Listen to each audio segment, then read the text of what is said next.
Okay, Joycelyn?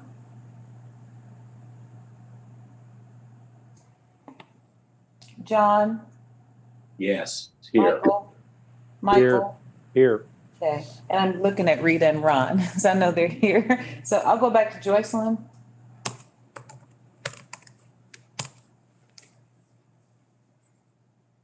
I'm taking that she's here because we heard from her a little bit earlier, so. Okay. Next item of business is we have approval of the minutes from our February 25th. Well, actually, and then we'll go back to approve the agenda. Okay, all right, well, let's move to approve the agenda. So all those in favor of approving the agenda, say aye. Aye. Okay. Over anxious this morning. So we've done the roll call. Next item is approval of the February 25th minutes.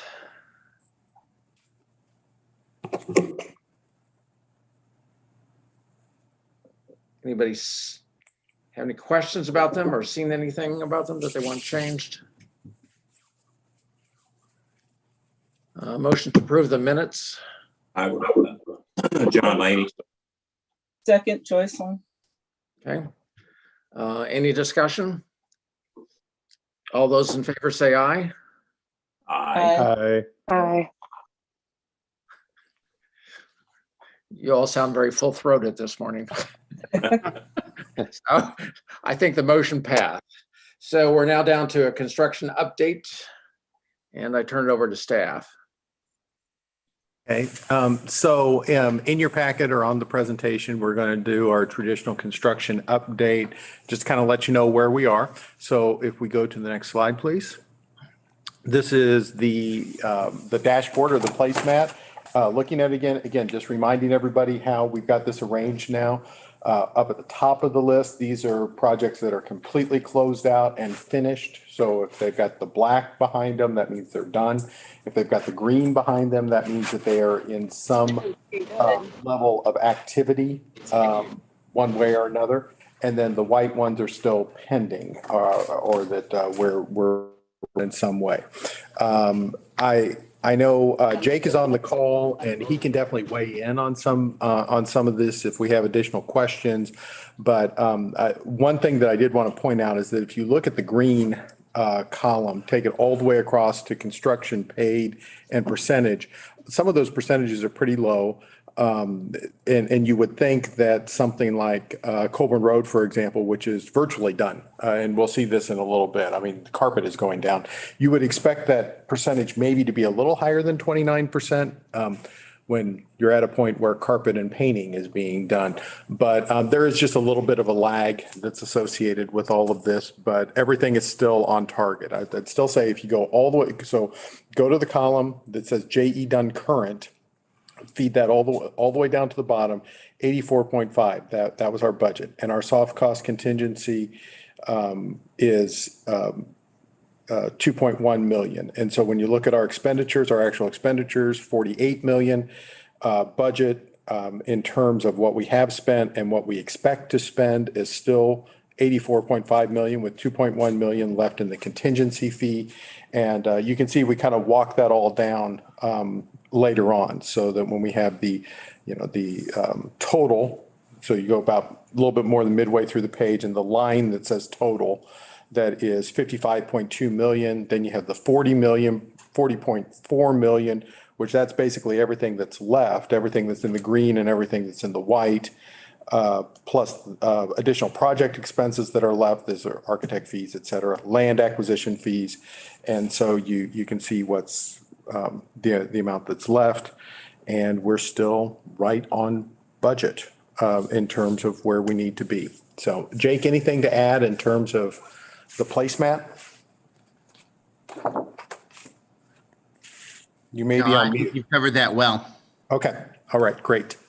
So before we go to pictures and things like that, any questions on where we are with the committee dashboard? Okay, let's go to the next slide, please. And this is our, what's the status? What did we do last month? What are we doing this month? What are we doing next month? So if we go to the next slide. Last month, We had the opening of the South Independence branch and the substantial completion of the Grandview branch. And, you know, given everything that we worked through with the pandemic and just, you know, everything, it's always exciting to me when we get projects finished and can get them finished safely. So if we go to the next slide. This is what we're doing this month of March. We had the Grandview opening on March the 19th, and then we closed Blue Ridge the next day on the 20th. And that was always by design. Grandview and Blue Ridge, they don't share a customer base, but they neighbor each other. So if somebody was going to visit one branch because the other one was closed, we needed to make sure that the neighboring branch was open. And so that was the plan, and that's exactly what happened.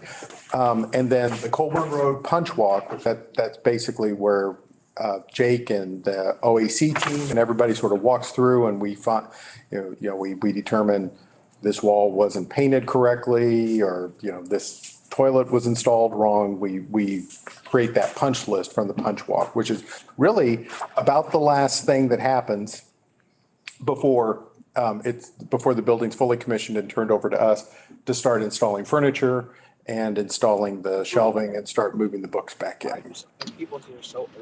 The next, and then the last thing that's on here is the Woodneath Homestead. We're trying to keep you up to date on this. I mean, because while there's still some room for us to work on the Woodneath Homestead, in some way, depending upon your perspective, we are either right at the end, or we still got a lot of time to go. So if you're someone like me who's been involved with Woodneath for 12 years, we're right at the end. We are getting some feedback from someplace. I'm not sure where it's coming from. So where we are at Woodneath is the wood flooring and plaster installation are occurring, which is again, it's probably still a good 2 months before the Woodneath Homestead's done. But if you've been working on it for 12 years, it feels like it's just around the corner. So next slide, please. What's coming up next month? So Colburn Road substantial completion is targeted for April the 12th, and the Lee Summit branch will be out for bid on April the 14th. And so I think if we hold the form, we should have the guaranteed maximum price for Lee Summit branch at our next meeting, which will be good. And in terms of the Woodneath house, painting the trim and doors, installing the fire shutter, and refinishing the wood floors. So that's what is happening over the next month. Jake, anything to add? No, the Colburn Road is going to be a really exciting opening, I think, and I'm excited to get that back open so that we can make sure that folks are looking at it. It's just a beautiful building.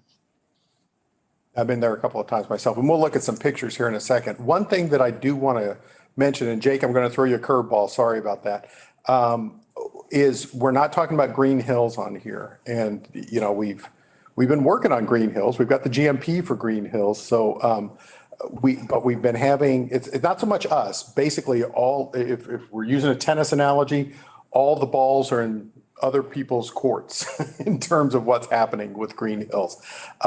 My understanding is that the majority of the delay right now is being caused by the developer, Bill Mann, and his challenges, not with us, but with the city of Kansas City. So we're just waiting for him to get his stuff settled with the city of Kansas City so we can finally dot all the i's, cross the t's, and then start working on the Green Hills project. So anything to add, Jake? Is that fair? I think that's a fair assessment. I would also say that the city of Kansas City has been extremely difficult to deal with. They're short-staffed. They're not really willing to work with. We're having some issues with the Woodneath Homestead as well, from a permitting viewpoint, and we had some issues with Woodneath before we started work on that. So there's a little bit of that. There's a lot of difficulties with Green Hills because of the way the ownership is and the way we're trying to move, but we are trying to move forward as quickly as possible. We do hope to be getting some dirt turned in April. So, Brent, Rita has a question, and she's raising her hand here. So how do you want me to kind of field and If you feed could, to I you can't for- see her. So Yeah, so go ahead, Rita. Okay. What happened to the signage at Green Hills? Is it no longer there?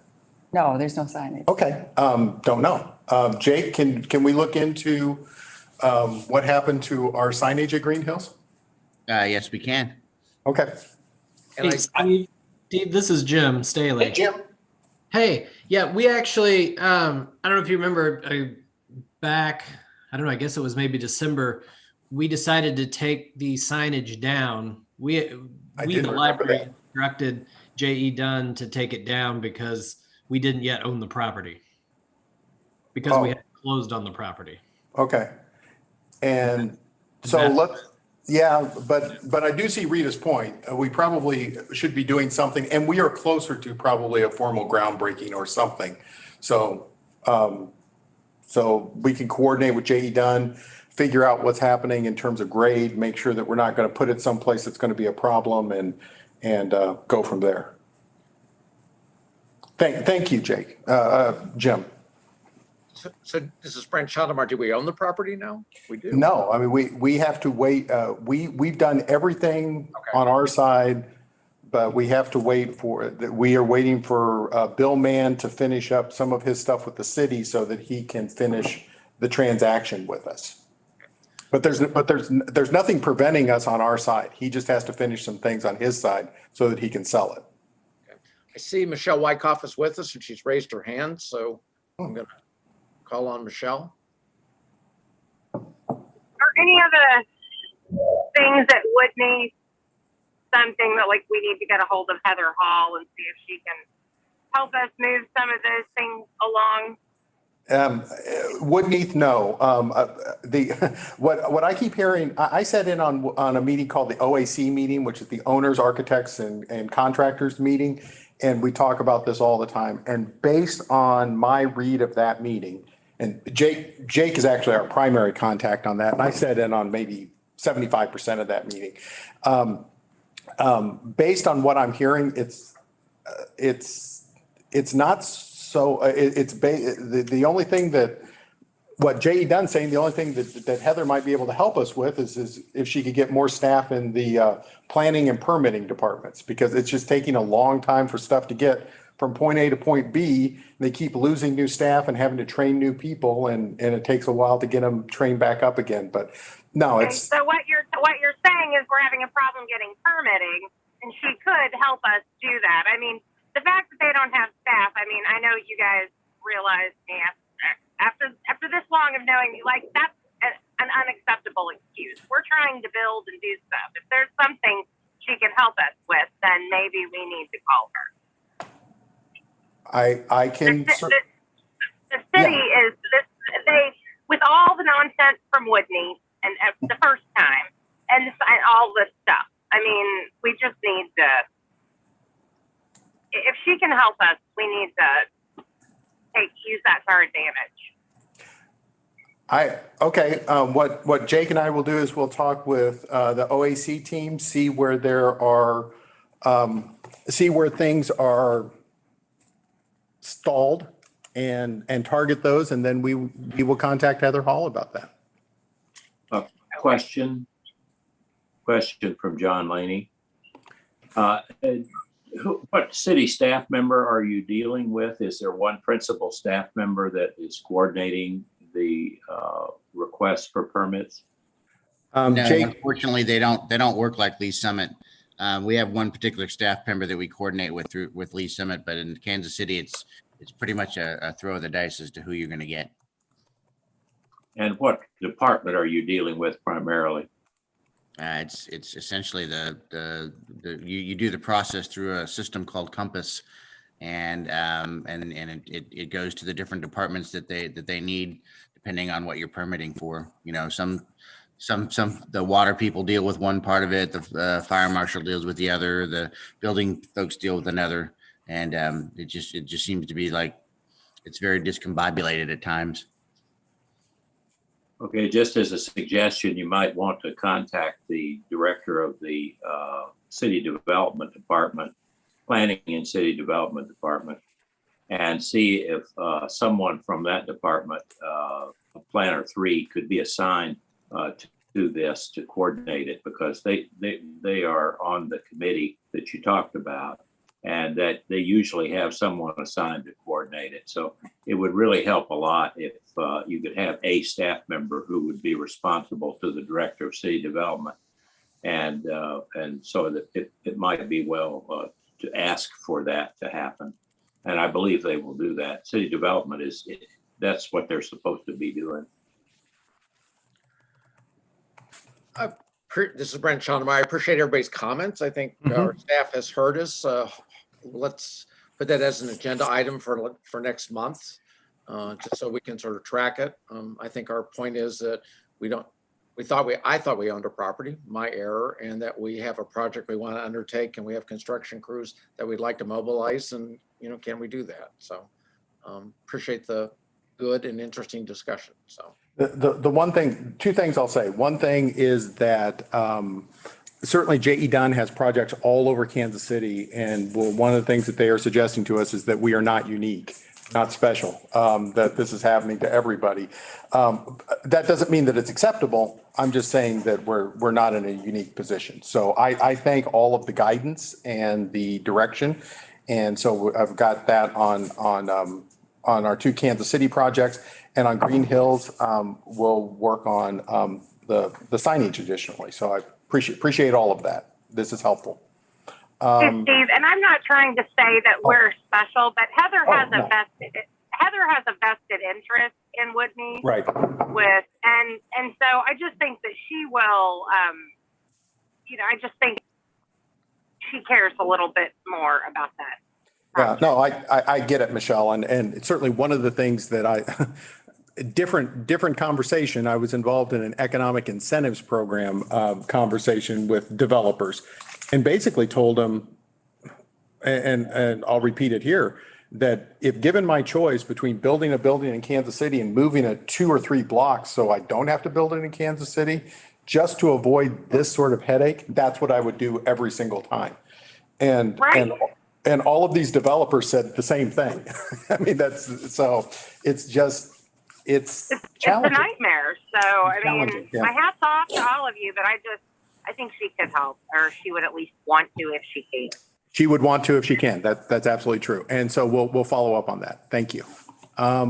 So I think the next slides that we have are the construction updates. So this is Colburn Road, and as we've discussed at Colburn Road, we are pretty far along. You can see carpets down, flooring and finishes are down. The service counter, you can see that the fellow there in the middle is working on that. The thing that's on the bottom left-hand side that looks like it might be wall studs and may look like it's way far behind. That's not what that is. That's actually part of the coffee shop that's built at Colburn Road. So that's the way it's supposed to look. That's not wall studs. It's actually like a slab wall that's done on purpose that way. But as you can see, Colburn Road is really, really, really close. The next slide, I think, is going to be, what is it? Woodneath. And so Woodneath this is what tends to happen on, on early projects, particularly early projects in the winter, is there's not a lot of movement on Woodneath in terms of the construction that's happening. And part of it's because of the snow and the cold weather and things like that. But the footings are going in, and the concretes and grade work is continuing to progress. So. And I think do we have one more? I can't remember if we have another update. Is there another update on the next slide? Is that it? Okay. That's it. Okay. So that's the construction update for right now. So this is Brent Schoenemeyer. Anybody have any questions about the projects that we've seen, or any actually projects at large? Just a quick aside, I was by Colburn Road. To Jake's point, it's really extraordinary looking. I was actually inside East Lee Summit on Saturday, and I saw Steve Potter picking books for our patrons. And then I think Joycelyn was in visited Grandview, and you want to say anything about what you saw in Grandview, Joycelyn?